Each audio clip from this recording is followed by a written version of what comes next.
Yan, sup guys. Hindi pa rin natin nababawi yung kalapati kasi yung trinay ko bawiin kahapon is hindi nila nakuha kasi hindi bumaba. Ngayon, papakain ng ulit tayo. Guys. Kaya natin, buksan natin yung lock.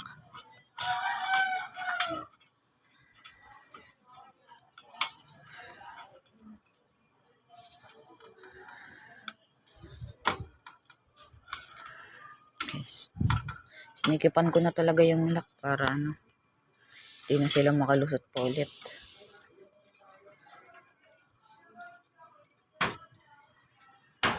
Guys.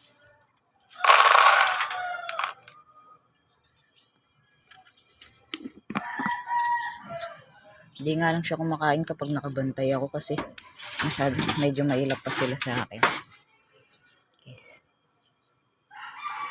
Guys, pa-support naman guys, pa-like and subscribe ako. Maraming salamat.